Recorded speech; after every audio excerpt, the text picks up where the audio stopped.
All right, what's going on, y'all? So, for those of you who don't know who I am, my name is Jelani Gardner. 27, just turned 27 a couple weeks ago, and I just wanted to take few minutes, a moment of your time, just tell you about my testimony, tell you why I'm here, why I choose to be a follower of Jesus, and yeah. So I'm gonna give you a little backstory, and then I'm gonna get into it. So I grew up in Las Vegas, Nevada.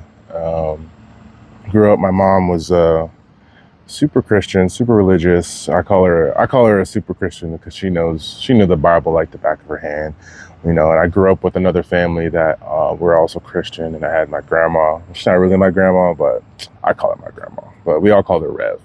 But we would have church at the house. We would have church at home, which is a different kind of experience than what a lot of people grew up with. A lot of Christians grew up with. A lot of people would go to church, but I would wake up and church would be downstairs, which, had its ups and, it's a positive and negatives. But, as a kid, I didn't really understand, I was just kind of going through it. I was just going with the flow.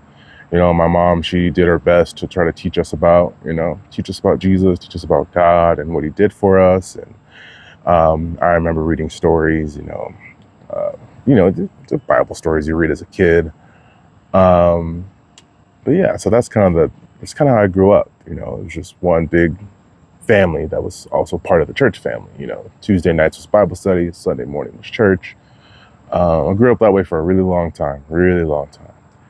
But fast forward, kind of just lived my life. Not really. I wasn't really.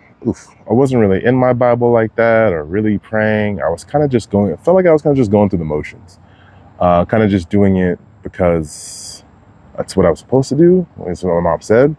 I don't know. It was kind of a weird experience. But fast forward to graduating high school, just turned 18. I started working for my dad at a tire shop. Man, I was tough work. I was tough. I'm gonna tell you.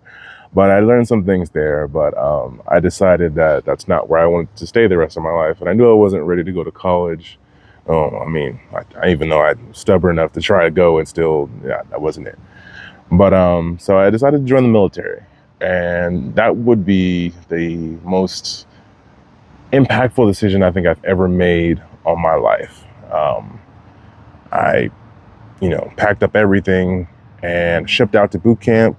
Got out of boot camp, um, and I ended up spending the majority of my naval career in Japan, which, to most that sounds great. Like who wouldn't want to spend their time in Japan, right? You know what I mean? Like Japan was definitely an amazing experience. The Navy, however, not so much, but I'm not here to talk about that. I'm just here to talk about um, how how that experience brought me back to God. And Navy was tough. Navy was tough. They didn't care about me. They didn't care about nobody, really. All they cared about was if the job got done. Don't care about, mental health, even physical health. None of that. They didn't care about none of that. So we were just expected to do our job. And we did it. I did it. I did my job. I did it well. I was passionate. I was really like putting forth my best effort, just trying to do this thing and be the best sailor that I could be. And I kept doing it. And as the months went by, it just became more and more draining. It became harder to do that. And then I realized, I was like, yo, we need like a break. We need some kind of reprieve or something, and it never really came. There'd be breaks here and there, yeah, we got weekends off, but that's kind of hard to call it an off weekend when you spend your whole weekend, stressing about going back on Monday. So it just got really tough. And then things kind of hit a end when we had some qualification things we had to do for the ship, and it was just super busy, and we were overworked. And it was kind of time like that where I kind of remember my mom's teaching, and she was like, hey, if you're going through it, you're having a tough time, pray to Jesus, pray to God. He will bring you up out of it. He'll make it better. He'll make it lighter. And I was like, okay, you know what? I'm gonna lean on that. I'm gonna lean on that understanding. I'm gonna lean on what I thought I knew about God and my relationship with Him that I didn't really have, to be honest. I just was one of the Christians who called on Him when I needed help. So that's what I did, and um, I thought He didn't show up. I felt like when I prayed to Him that things got worse. Things got bad. Man, I tell you, I felt like every time I prayed, it would just get even. My situation would just tank. It would get even. Was not good. So that just kept going on and on and on for maybe 6 months. And I just reached a breaking point. I was like, you know what? God is not here. This dude is not here for me. He didn't show up. He out here making it worse. What it seems like, what it felt like. I felt like he was out here making it worse. So what did I do? I said, I don't need him. I figured this out on my own. And that's how I felt. That's what I thought. I thought he wasn't here. And so I left him. I said, no, I don't want to do this. Not trying to rely on him. He ain't done nothing for me. At least that's how I felt. I didn't see it at the time. But so I went through the rest of my naval career just in the worst condition. I was insanely depressed. Pretty sure I was an alcoholic. Honestly, I was drinking almost every day, every other day, just trying to. That's what I would go do. I'd get off work, go drink. I'm pretty sure I was an alcoholic. I don't know. But I thought I had to tell myself I had to get out of here. What was going to solve all my problems was getting out of the Navy. Boom. Easy, done, like that, right? So I thought that getting out of the Navy was just going to solve all my problems and I was going to be okay. And it was all right for a little bit. I got out in January 2020, did my time. I got out. I moved to Massachusetts, where I am now. Massachusetts? Yeah, Massachusetts. And, things seemed kind of fine till the pandemic hit. And I had to be at home with my mom and my sisters, just with myself, with my thoughts. I had to, process all that. I had to go through. I thought walking in a circle would be pretty cool. And it turns out I just brought all of my problems that I had with me in the Navy. I just brought them here. I brought them to my sister. I brought them to my mom. Things didn't get better. Things got worse. I didn't know how to process it. I didn't know how to work through it. I didn't have those skills yet. So I just buried it. I stored it deep inside so that nobody could try to question it. My family knew. They saw right through me because, your family tends to know you pretty well, which in this case they did. They knew I was going through it and they didn't really know how to help. So they were praying for me. And crazy thing about it is when I moved out here, I moved to East Boston with my mom and two of my sisters. And, mom, she's still today is the super Christian that I know her to be. Love her to death. But I was staying with her, and during the pandemic, it's not like I could go move out and get my own place. It was really hard to find places to live because it was a pandemic. Everybody was stuck inside. So I kind of gave up on that. I was like, you know what, I'm gonna bide my time, sit it out, and just wait, see what happens.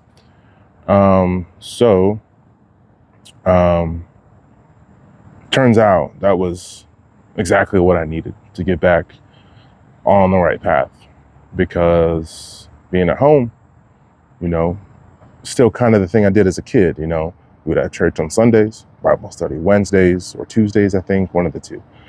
But I was so bitter, I was so upset, I was so hurt by God, because I thought He had abandoned me in my time of need, that I didn't want nothing to do with it.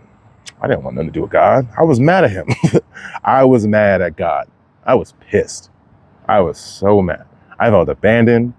I felt betrayed, all because I thought He didn't bring me up out of my situation and I had to do it myself.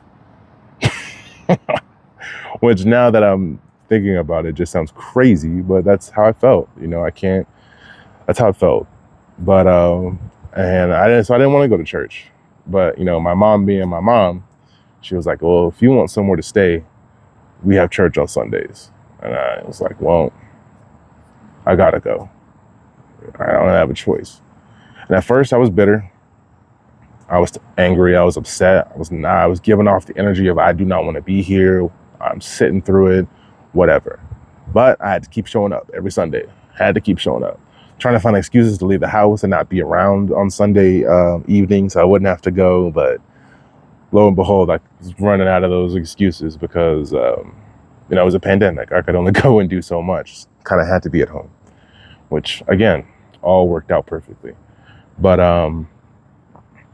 what was I saying? Oh, what happened was, I was going through these Bible studies to these churches with my family, and I kind of started to see the lessons in each story we were reading, and I would get something different. My mom she would prepare us, a lesson for us, but it was really what she got out of what she was studying and reading. And she would give it to us, and then we would each get our own little meaning or, lesson out of it that was more catered towards us, which was great. It worked for everybody. But I kind of just started looking at the Bible as, just life lessons, just because it's full of those, it's full of just these lessons that you can take with you and kind of apply. And it says, you break down the stories, which my mom was really good at. She's been doing it for years, but we break down these stories and get some understanding out of them. And I was like, okay, cool. Here's the lesson. Don't be mean. Don't talk about nobody. Don't judge anybody. And I was just kind of like, okay, these are some good lessons. These are good ones to have. And each week, like slowly, I came more and more to like be like, okay, okay, all right, sure. But it wasn't really doing anything for me. So I was like, whatever, the lessons are cool, but I'm still not about it. Like, God ain't here, he ain't with me. Like, okay, cool. That was a nice lesson. And then I hit a breaking point. I don't remember the day. I just remember going out to my porch, out in the back, and just being like, I can't do this. I felt the same way that I felt when I was on my ship and I was ready to end it all. Like, I was at that point again. I did not know what else to do. The little lessons weren't cutting it. I did not know what to do. So I remember sitting on my porch, sitting in this chair, crying, just like not knowing what to do, just breaking down. And I was like, Lord, I don't know what else to do. I think that was the first time I prayed and cried out in years, honestly. So I cried out. I said, Lord, I don't know what to do. I can't take it no more. I'm tired. I am tired. And I was like, it doesn't feel like you're here. Like, it feels like things have just gotten worse and worse and worse. Please, like, I don't know what to do. And then I heard something. I heard, I've been with you the whole time. I heard I've been with you the entire time. I never left. And I was like, I kind of like sat up in my chair because I heard it like it was a voice in my head. Like, it sounded like my voice, but it wasn't my voice, because that's not something I would say to myself. Like, it was crazy. Like, I don't, like, I heard it though. I heard it as clear as you hear your own thoughts when you think. So I was like, okay, God is here. He is here with me, and he never left me. But I couldn't, in that moment, I couldn't understand, if he was here, why didn't he bring me up out of it? Like, I couldn't process that. I couldn't think about it. Like, I couldn't. So I was like, okay, well, you're here. Let me dive deeper into these lessons, and not see them as merely just lessons, but as your word, Lord. Let me dive deeper into these and start praying more, start reading my Bible more, and just, if you really are here, let me start acting like it, involving you in every aspect of my day, as much as I can, So I'm not gonna lie, I'm a human too. I'm a person. I'd be slipping up, I'd be messing up, but just doing the best that I can. And so that really turned me around. And then fast forward a year and a half later, I met a girl who lives in the city I live in now, and because everything's over a girl. And like, even God knew that I wasn't ready to be in a relationship, because every time I would try to do something, it would not work out, and it would generally end pretty quick. But I met this girl. It lasted maybe a year, but she brought me to the church I currently go to, and it was, again, exactly what I needed, just a community of people that I could do life with. I have some really good friends now that I hang out with, every week, or just about every week, that are part of the church. I could tell them about my walk and what's going on, and I could never really. It took me a while to understand why God had me go through that, which I do understand now. God, I had to go through that.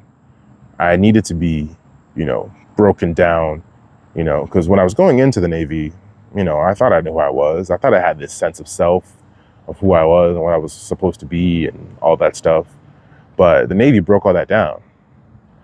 So God had to allow that, because what God has planned for me, even the blessing I've received since then, the old me, pre-Navy Jelani, he wasn't ready for all that. He wasn't ready even a little bit for any of that. I wouldn't have been able to handle that. I would have gotten, he had given me those blessings, then I would have screwed it up. I would have found a way to mess it up, and I would have I wouldn't have been able to handle it. It says that, God never gives us anything we can't handle. So had he given me those blessings then, I wouldn't be able to handle it, and I'm seeing it now. I'm living it. He's blessed me with so much, a better, deeper understanding of him and myself. Our relationship has gotten so much better. I feel so much better, way better than I ever felt trying to do anything on my own. He had me go through that so that he could break me down, and not he broke me down, so that I could be broken down, and so that he could come in and build me back up into someone who is ready for those blessings. And it kind of hit me like out of nowhere. I think I was just sitting. I think I had just finished meditating or something. Or maybe it was during a meditation. I meditate a lot. Meditating, let me tell you, it's great. But that's for a different video. But yeah, like he came in and he filled me with his love and his grace and his compassion and his mercy, so that I could be built into a person that I can honestly say is, proud to be who I am. I never really had that sense of being proud of myself. I was always so hard on myself, thinking I was messing up or not doing something right. But yeah, it's been an amazing journey, and which funny joke, the church I go to is also called The Journey. So every time I say that, of course, I'm thinking of the church. But he's taught me so much. He's still teaching me stuff. I'm not perfect. I'm not ever going to be perfect. Honestly, I don't want to be perfect. Perfection would make life boring. Not to say, I don't know where I was going with that, but it's been really, really fulfilling and blessing to be able to look back. And I don't believe in looking back on life with regret or I should have did this, because I believe that everything happens for a reason. God has a plan. He brings it into fruition, either with me or without me. I can think of a million different ways I want to do something or how I want something, but God will go with the million at first. He'll think of the one way I didn't think of, so that I can't take credit. I got to give him grace where it's due. But it wasn't easy coming to this. It was tough. I really didn't know who I was, and I was lost. But just knowing that through all that, like, I was pissed at God, and he still was patiently waiting for me to come back to him. He just gave me a little tap on the shoulder, little nudge, and was like, I was with you. I was with you the whole time. And I want to share this because, maybe my message, maybe my testimony can help someone else. Maybe there's a Navy brother or sister out there who's going through it too. I know, because, the Navy, and nothing against the Navy, I know some people who are in the Navy now who absolutely love it, or did their career in the Navy and loved it. I just You know, God had me go through this so that he could bring me here, so I could be sitting here on this park bench, stair step, telling you my story. So, you know, it all happened the way it was supposed to. I don't ever wish I could take it back or do it differently. I just, now that I understand, you know, as someone who's been in the Navy, and maybe there are other people who want to join and, you know, want help getting ready for that. I don't know. But I felt it was time for me to share my testimony and tell you guys why I'm here, how I ended up here. Because it really is a crazy story. It's an amazing story, one that I'm truly blessed to have experienced. So thank you for, you know, spending this time with me. Hope you got something out of it. And yeah, I'll see you guys later. I'll get up and turn this camera off.